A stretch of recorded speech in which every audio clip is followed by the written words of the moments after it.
आज चीन एक सुपर पावर बन चुका है, ये कड़वा सच है। लेकिन आमने सामने की लड़ाई में चीन किसी भी देश से मुकाबला नहीं करना चाहेगा, चाहे वो यूएस हो या फिर भारत। आमने सामने की लड़ाई में क्या होता है उसका नतीजा हमने गलवान में देखा, उसके बाद एलएसी में जो कुछ हुआ उसका नतीजा भी हमने देखा। आखिरकार चीन को पीछे हटना पड़ा। लेकिन इसके बावजूद भी चीन ने पूरी दुनिया में कई फ्रंट खोल रखे हैं।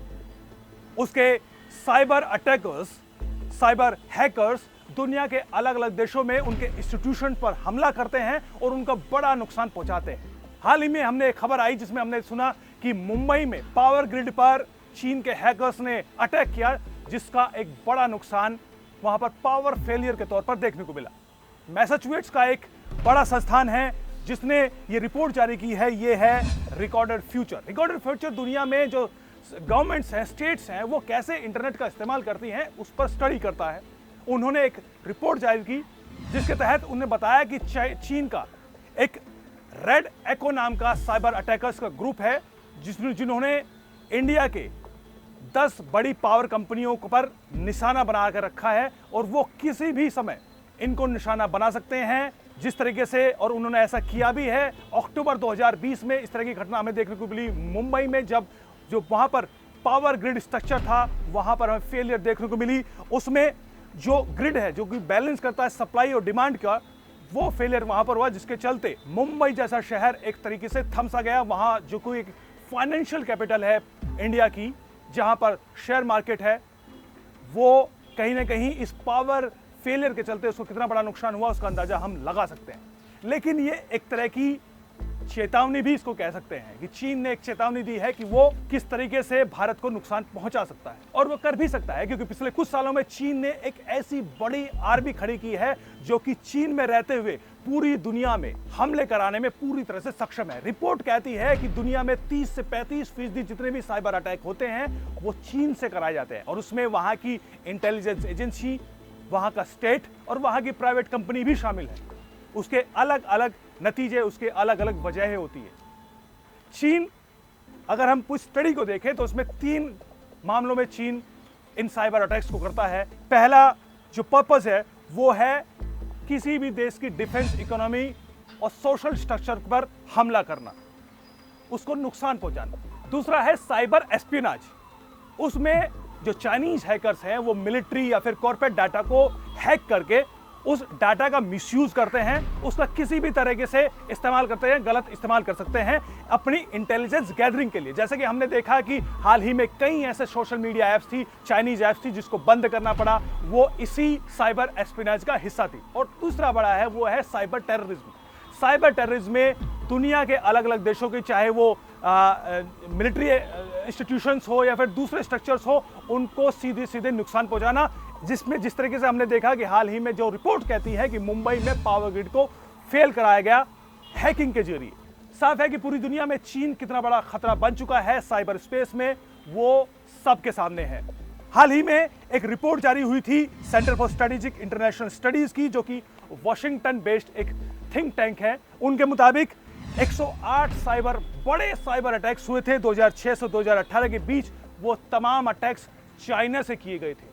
इसके अलावा एक और रिपोर्ट कहती है कि दुनिया में 30% से ज्यादा साइबर अटैक्स चीन के जरिए होता है, वहां से किए जाते हैं। खासतौर पर जो बैंकिंग सेक्टर्स में ऑनलाइन फ्रॉड होता है उसमें भी 30% से ज्यादा फ्रॉड चाइना से किए जाते हैं। ये अलग अलग संस्थानों के डाटा है, अलग अलग थिंक टैंक्स की रिपोर्ट्स हैं जो ये कहती है कि चीन पूरी दुनिया में कितना बड़ा खतरा बन चुका है। माइक्रोसॉफ्ट डिजिटल डिफेंस रिपोर्ट 2020 कहती है कि साइबर अटैक्स, जिस तरीके से वहां का स्टेट, वहां की सरकार इसमें शामिल है, वो अपने आप में एक बड़ा खतरा है, क्योंकि ये कोई आइसोलेशन में किया गया हम साइबर अटैक नहीं है, या फिर किसी लॉन वॉल्फ द्वारा किया गया साइबर अटैक नहीं है, बल्कि इसके पीछे स्टेट है। ये इतना बड़ा खतरा है कि जिसमें पूरी दुनिया को चीन के खिलाफ कार्रवाई करनी चाहिए।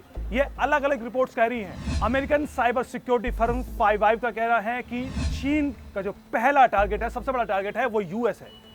उसके बाद जापान, साउथ कोरिया, इंडिया जैसे देशों का नंबर आता है। एफबीआई ने 18 ऐसे बड़े हैकर्स की लिस्ट चाइना से को सौंपी थी जिन पर उनको कार्रवाई करनी थी, लेकिन उसका नतीजा शिफर, कोई कार्रवाई चीन से की तरफ से नहीं हुई। इसके अलावा इससे पहले भी यूएस ने 2014 में 5 बड़े हैकर्स को इंडिक्ट किया था, चीन को कहा था कि उन पर कार्रवाई हो। बाद में पता चला कि वो पांचों के पांचों हैकर पीएलए यानी पाकिस्तान जो पीपल्स लिबरेशन आर्मी है उसके ऑफिसर्स थे। इसके अलावा भी कई ऐसे उदाहरण हमारे सामने आते रहे हैं जिसमें पता चलता है कि चीन किस तरीके से पूरी दुनिया में साइबर अटैक में शामिल है। अब ऐसी स्थिति में हमने देखा कि भारत ने भी कई बड़ी कार्रवाई की है। हाल ही में 200 से ज्यादा चाइनीज ऐप्स को बैन कर दिया गया है। उन पर आरोप यही था कि साइबर एस्पिनॉज की गतिविधियों में कहीं ना कहीं शामिल थी।